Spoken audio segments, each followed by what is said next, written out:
The Springboks are targeting something they have not done on an end-of-year tour since 1997. And today, you are going to get a front row seat to a task so difficult, it is nearly 3 decades in the making. Some might even call it mission impossible. So our world champion Springboks embark on an end-of-year tour featuring 5 test matches. The last time we did that was in 2004. Jake White's Boks took on Wales, Ireland, England, Scotland and Argentina. The Irish and English beat us that year.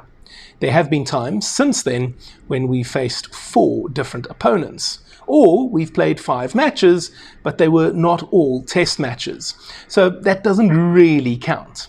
Here's our full fixture list for this end-of-year tour. On the 1st of November, we take on Japan at Wembley in London. Then we head over to France to take on Les Bleus on the 8th of November at the Stade de France. That's a Rugby World Cup quarter-final rematch. On the 15th of November, we're in Turin to take on Italy. Then a week later, we're in Dublin at the Aviva Stadium to face Ireland. And we finish off on the 29th of November against Wales in Cardiff. Can we win all 5? As I say, the last time we did that was in 1997. Nick Mallett's men went to Europe and saw off Italy before completing a 2-0 series win over France. That included a memorable 52-10 hammering of the French at the Parc des Princes when Peter Rousseau ran in 4 tries. After that, our boys swept past England before destroying Scotland 68-10 to round it all off. James Small became our all-time top try scorer that day. Now, it was daunting back then, and I think the fixture list we have before us in 2025 is also very difficult. But let's try to go through these one by one. First up, it's Japan at Wembley. I know people will always bring up what happened in Brighton in 2015. And yes, the Japanese thoroughly deserved that victory. I think we underestimated them just enough to open the door. And it was the perfect storm in the sense that they came equipped with a master game plan designed by a master tactician in Eddie Jones, and everything clicked for them that day. With all due respect to them, I do not foresee them repeating that win over us on Saturday in London. That's followed by what I believe will be the most difficult match of the tour. France at the Stade de France. Guys, the French are waiting for us. They're still irate over what happened in the 2023 quarter-final. Many of them feel they were hard done by. There is a feeling among the Frogs that they were cheated out of their own World Cup. There are phantom accusations of World Rugby admitting that Cheslin Kolbe started his run too early to charge down Thomas Ramos's conversion attempt. Yeah, well, good luck finding that on any official record, by the way. But yeah, sure, a World Rugby insider admitted it. Cut me a croissant. Interestingly, I read Wayne Barnes' autobiography recently.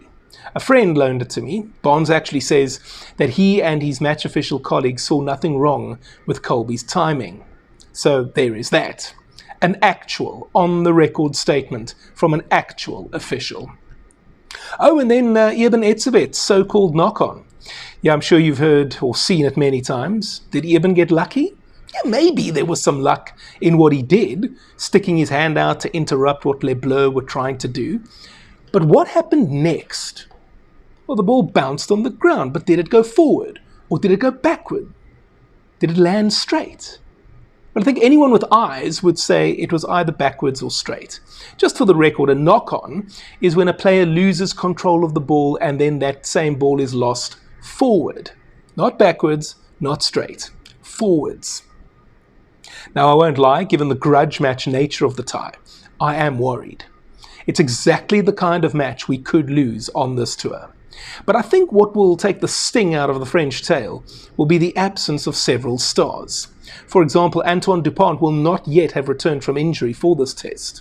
Dupont's able understudy, Maxime Lucu, is also out, so they're down to scrum half number 3, probably Anthony Le Garrec. Fabien Galtier will also be without players like Winnie Antonio, who I thought was the best tight head at the 2023 Rugby World Cup, Piato Mavaka, a formidable hooker, and François Cor, one of my favourite French loose forwards, also unlikely to be ready in time. This does help us, I think, make no mistake. So let's see what happens. After that, we take on Italy in Turin. That's where their famous Serie A football team Juventus play their home games. The week after that, we're up against Ireland. People are also calling this one a grudge match, mainly because of the success the Irish have had against us in the last few years. In fact, they have won 4 of the last 5 against us. And sure, many of those have been close contests, but a win is a win. No one knows that better than us with our 3 one-point wins in the last World Cup knockout stage. I worry a bit about the Irish. From their point of view, not ours.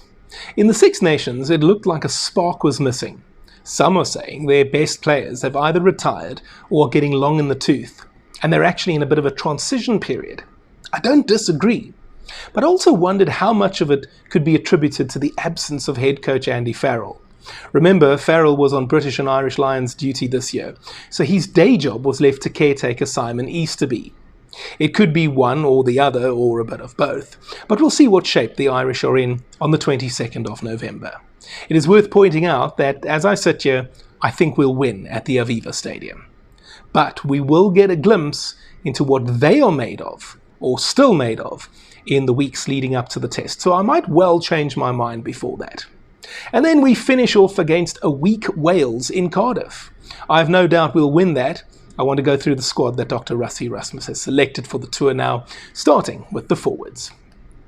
Loot de Jager, Ben Jason Dixon, Peter Steph du Toit, Thomas du Toit, Eben Etzebeth, Johan Grobbelaar, John Klein, Siya Kolisi, Wilco Louw, Malcolm Marx, Franco Mostert, Oxenchair, Ruan Nokia, Zachary Porthen, Kwagga Smith, Ergius Snyman, Gerard Steenekamp, Marco van Staden, Boan Venter, Jan-Hendrik Wessels, and Jasper Visser.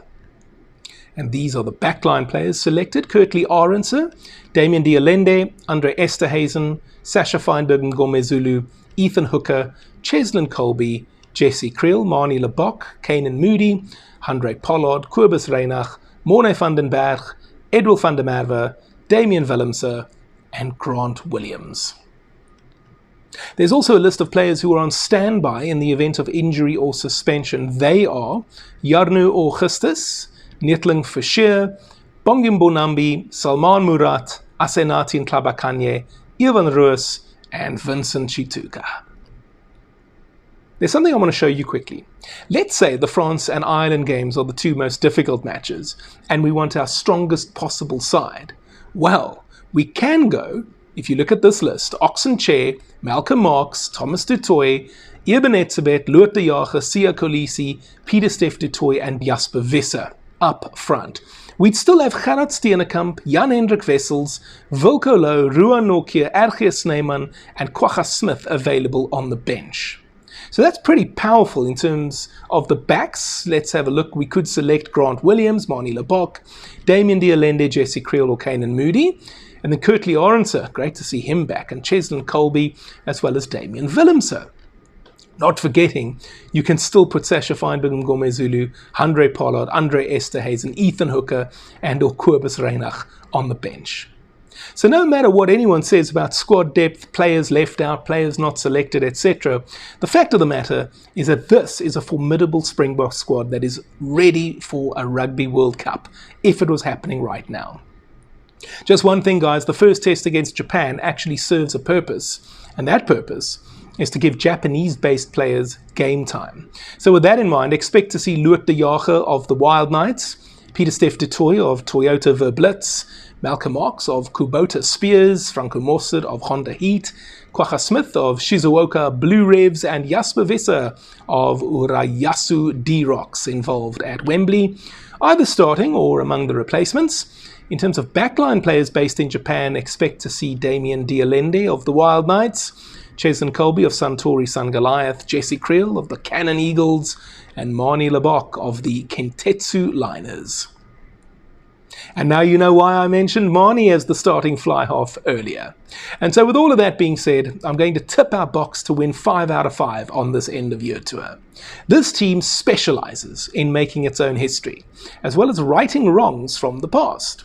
Last year, Rassie's men went unbeaten on an end-of-year tour for the first time since 2013. And this year, I foresee us winning 5 out of 5 for the first time since 1997. And away they go, and South Africa scoring an absolute beat. But what's your view? Do you think we'll get the job done and come home having accomplished the mission? Or do you think we're almost certain to trip up somewhere between France and Ireland, if not both? Let me know in the comment section down below. And while you're down there, why not help me out with a super thanks? That's the heart button with a $sign inside of it. You'll be able to make a highlighted comment. I'll hit the love button on your comment, and I promise to reply too. You'll also have the opportunity to make a small donation to my channel. It's whatever you want it to be. It can be 10 Rand or 10,000 Rand. The reason I'm asking for your help is because I would love to do this full time.